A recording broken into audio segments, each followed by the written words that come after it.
রাতকে আল্লাহ তাআলা অপসারিত করে রেখেছেন আর দিনকে রেখেছেন প্রকাশ্যমান, মুবসিরা, দৃশ্যমান। তাহলে দিন এমন একটা নিয়ামত আল্লাহ যা আমরা আল্লাহর অনেক অনুগ্রহগুলো দেখতে পাই, আর রাত হলো ঢেকে দেয়, অন্ধকারে সব কিছু ঢেকে রাখে বিশ্রামের জন্য। অন্য জায়গায় আল্লাহ তাআলা রাত ও দিনকে দিনকে সৃষ্টি করেছেন কর্মের জন্য, রাতকে সৃষ্টি করেছেন বিশ্রামের জন্য। কারণ মানুষ যেমন পরিশ্রমী ঠিক তেমনি আবার ক্লান্তময়। মানুষ শুধু কাজই করতে পারে না, তাকে বিশ্রামও নিতে হবে। এজন্য আল্লাহ তাআলা রাতকে সৃষ্টি করেছেন বিশ্রামের জন্য, এটা বিশ্রামের উপযোগী। আর দিনকে করেছেন কর্মময়, কর্মের জন্য। ফাইদা কুদিয়াতিস সালাহ ফান্তাশিরু ফিল আরদ, যখন নামাজ সমাপ্ত হয়ে যায় তোমরা জমিনের মধ্যে ছড়িয়ে যাও। ফাদলান মির রাব্বিকুম, তোমার রবের অনুগ্রহ তালাশে, রিজিকের তালাশে। তাহলে দিনের বেলায় নামাজ শেষ করে আল্লাহ কোথায় বাইর হতে বলেছেন? জমিনে, যাতে করে যার যে যোগ্যতা আল্লাহ দিয়েছেন সেই যোগ্যতা অনুযায়ী সে রিজিক পেতে পারে। রিজিক আপনাকে, আল্লাহ রিজিকের মালিক, কিন্তু আপনার চেষ্টার উপরে রেখেছে।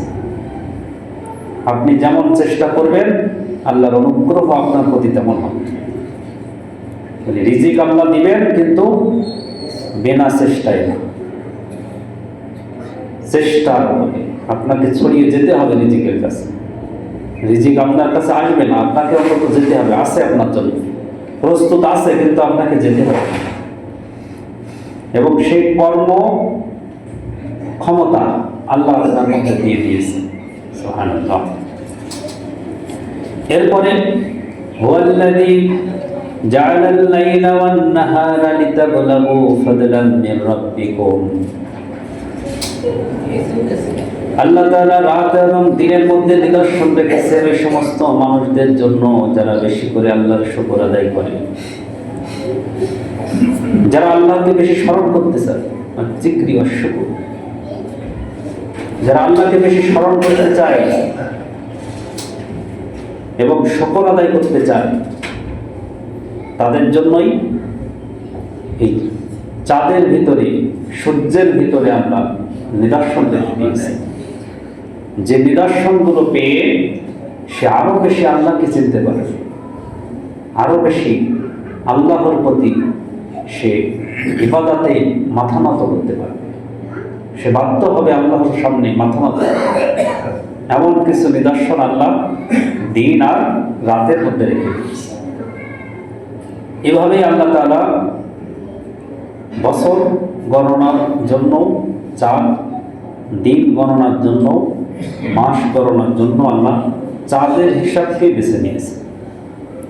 যদিও সূর্যের হিসাবও পরবর্তীতে হয়েছে, সূর্যের হিসাব অনুযায়ীও করা যায়, কিন্তু এটা সবাই জানতে পারে না। সূর্যের হিসাব গণনার জন্য আপনাকে জ্যোতির্বিদ হতে হবে, সৌরবিদ হতে হবে। এই সম্পর্কে জ্ঞান না থাকলে সূর্যের হিসাবে আপনি মাস গণনা করতে সক্ষম হবেন না। সূর্য দেখে কি মাস গণনা করা যাবে? কিন্তু এটাও যায়, কিন্তু যারা এই সৌরবিদ্যা যারা অর্জন করে তারা পাবে। আর চাঁদকে আল্লাহ তাআলা এমনভাবে হিসাব রক্ষক করে দিয়েছে যে আপনি চাঁদের উদয় দেখে বুঝবেন যে এটা এখন মাসের শুরু না শেষ, বা কোন তারিখের দিকে হতে পারে। এটা চাঁদ দেখে যে কেউ বলে দিতে পারে। এই জন্য এটা হলো আদি সময়সীমা নির্ধারণের আদি নিদর্শন হলো চাঁদ। আদি যুগ থেকে এটাই হয়ে আসছে। এখনো যদি সবকিছু নষ্ট হয়ে যায়, তবুও চাঁদ দেখে আবারও মানুষ হিসাব গণনা করতে পারে। এমন একটা ক্যালেন্ডার আল্লাহ তাআলা, স্থায়ী ক্যালেন্ডার আসমানে আল্লাহ তাআলা ব্যবস্থা করে দিয়েছে। সুবহানাল্লাহ। তারই নতুন বৎসরে মুহররম মাস, এই মাসে 1 নম্বর আমল হলো তওবা ইস্তেগফার বেশি করা। এবং নতুন বছরে নতুন করে নিজেদের মধ্যে আমল সৃষ্টি করা, যে আমল মানুষদেরকে আরো বেশি আল্লাহর প্রতি, আল্লাহর কাছাকাছি নিয়ে আসতে পারে, যে আমল মানুষদেরকে শয়তান থেকে দূরে রেখে আল্লাহর রহমতের কাছাকাছি আনতে পারে। এজন্য এটা রহমতের মাস, আর রহমতের মাসে যেন আমরা রহমত থেকে বঞ্চিত না হই। নতুন বছরে মুহররম মাসে আমরা নতুন নতুন আমল নিজেদের মধ্যে তৈরি করি।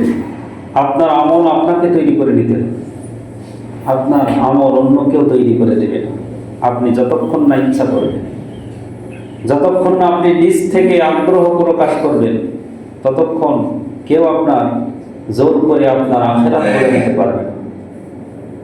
আমাদের বাপ মা আমাদের জন্য দুনিয়া গড়ে যায়, বাড়ি গাড়ি জমি জমা করে যায়, কিন্তু এটা দুনিয়ার। কিন্তু আখিরাতটা এটাকে আপনাকেই গড়ে নিতে হবে। আখিরাত কেউ কারো গড়ে দিতে পারবে না, আখিরাত কেউ কারো গড়ে দেবে না, এটা আপনাকেই করতে হবে। এবং দুনিয়ায় আপনার গড়ে দিলেও এটা অল্প সময়ের মধ্যে ফুরিয়ে যাবে। আর আখিরাত যদি আপনি গড়তে পারেন সেটা স্থায়ী হবে। আর যদি আখিরাতে কিছু হারান সেটা স্থায়ীভাবে হারাবে। এজন্য নিজের আখিরাত নিজেকেই গড়তে হবে। তো মুহররম মাস, বিশেষ করে আশুরার রোজা, 10 তারিখের মুহররম মাসের রোজা, এ সম্পর্কে হাদিস আসছে, সহিহ মুসলিমের হাদিস। রাসূলুল্লাহ সাল্লাল্লাহু আলাইহি ওয়াসাল্লাম মদিনায় গিয়েছেন। এর আগেও মক্কার মানুষরাও দেখেছেন যে তারা আশুরা রোজা রাখে, এবং রাসূল সাল্লাল্লাহু আলাইহি ওয়াসাল্লাম নিজ থেকেও রোজা রাখতেন। হিজরত করে যখন মদিনায় গেলেন, সেখানে নতুন এক জাতি আহলে কিতাব, যেটা মক্কায় ছিল না। মক্কায় কোনো ইহুদি ছিল না, মদিনায় মক্কায় ছিল কাফের মুশরিক, আর মদিনায় হলো ইহুদি, মানে তারা আহলে কিতাব, মানে মুসা আলাইহিস সালামের অনুসারী দাবি করে। তাদের কিতাব ছিল তাওরাত কিতাব, যদিও সেটা সব মানত না, তাদের যেগুলো সুবিধাজনক সেগুলো মানত। আর তারা দাবি করতো যে আমরা আহলে কিতাব, যে আসমানি কিতাবের অনুসারী আমরা।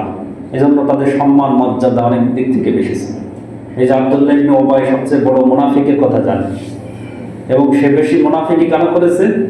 যে সে জ্ঞানী ছিল, ওই আহলে কিতাবের পণ্ডিত ছিল। এবং যখন রাসূল সাল্লাল্লাহু আলাইহি সাল্লাম আগমন করলেন, সেই সময় মদিনার মানুষেরা চিন্তা ভাবনা করছিল যে আব্দুল্লাহ ইবনে উবাইকে মদিনার নেতা বানাবে। সেই মুহূর্তে রাসূলের আগমন তার সেই নেতাগিরিকে চাপিয়ে দিল, এবং মদিনার মানুষ রাসূল সাল্লাল্লাহু আলাইহি সাল্লামকে পেয়ে তাকে সেই আসনে বসিয়ে দিল। তাহলে সে এই মুনাফিকি করাটা তার স্বাভাবিক ছিল, মানে তার জায়গায় রাসূল বসেছে, তাহলে অন্তর থেকে তো আসলে মেনে নিতে পারে না।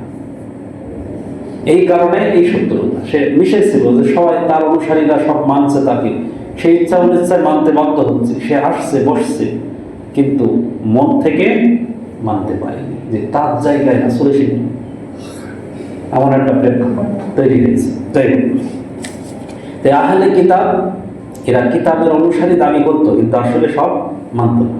কিন্তু দেখে যে তারা এই আশুরার দিন রোজা রাখছে, 10 মুহররমে তারা রোজা রাখছে। রাসূল সাল্লাল্লাহু আলাইহি সাল্লাম জিজ্ঞাসা করলেন যে এই রোজা কি জন্য রাখছেন আপনারা?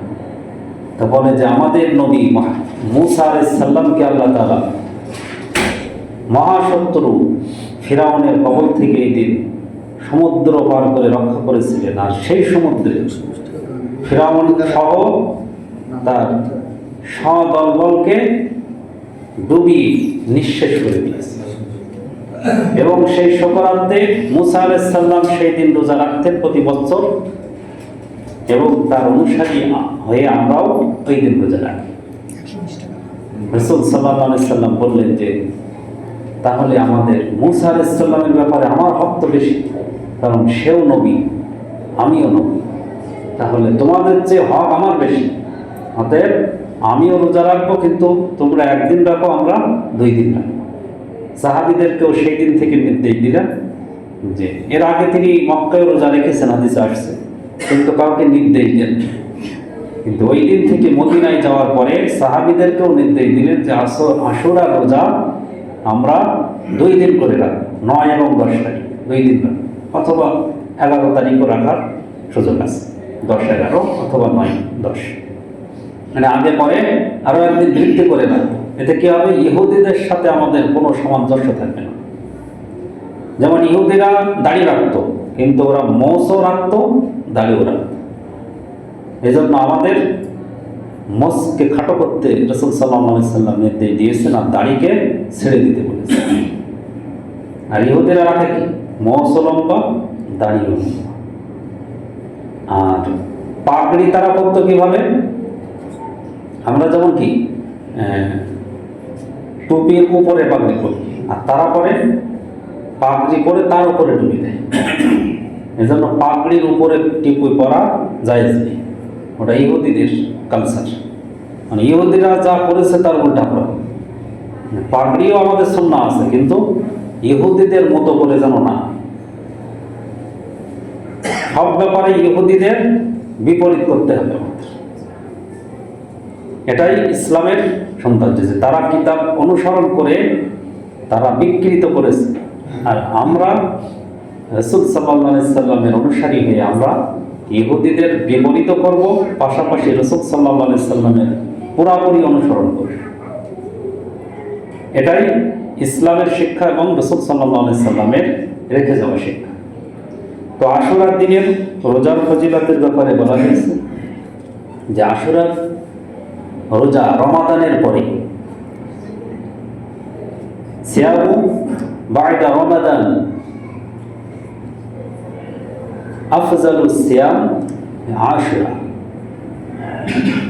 রমাদানের পরে আশুরা রোজা বেশি ফজিলত। যেমন রাতের ভিতরে এই ফরজ নামাজের পরে রাতের ইবাদত সালাতুল লাইল, সালাতু ইয়াউমুল ফরিদা বা'দা ফরিদা, ফরজ নামাজের পরে সালাতুল লাইল, রাতের নামাজের ফজিলত যেমন বেশি, ঠিক তেমনি রমাদানের রোজার পরে আশুরার রোজার ফজিলতের খুব বেশি। যেমন সব, এবং এটাকে বলা হয়েছে শাহরুল্লাহ, আল্লাহ। যেমন সব মসজিদে আল্লাহর ঘর, কিন্তু বাইতুল্লাহ, যখন বাইতুল্লাহ বলা হয় তখন কি আল্লাহ নির্ধারিত একটা ঘরের প্রতি মানুষের মনোযোগ চলে যায়, সেটা কি? কাবা ঘর। তাহলে সব ঘরই, সব মসজিদই আল্লাহর, কিন্তু কাবা ঘরটা একটা বিশেষ আল্লাহর বিশেষ ঘর, যেটা তুলনা কারোর সাথে নেই। এজন্য আমরা এই মুহররম মাসে অবশ্যই আশুরা রোজা পালন করব, বেশি বেশি আমরা এই মাসে তওবা ইস্তিগফার করব, এবং রহমতের মাসে, এটা যেহেতু আশহুরুল হুরুম বলা হয়েছে, 4টা সম্মানিত মাসের মধ্যে এটাও একটা অন্যতম মাস। এজন্য এই মাসের সম্মানে আমরা গুনাহ থেকে বেশি বেঁচে থাকার চেষ্টা করব, তওবা ইস্তিগফার করে বেশি বেশি আমল করার চেষ্টা করব, পাশাপাশি অবশ্যই আমরা রোজা রাখারও চেষ্টা করব। আল্লাহ তাআলা আমাদের সকলকে তৌফিক দান করুন, আমিন। ওয়া আখিরু দাওয়ানা আলহামদুলিল্লাহি রাব্বিল আলামিন।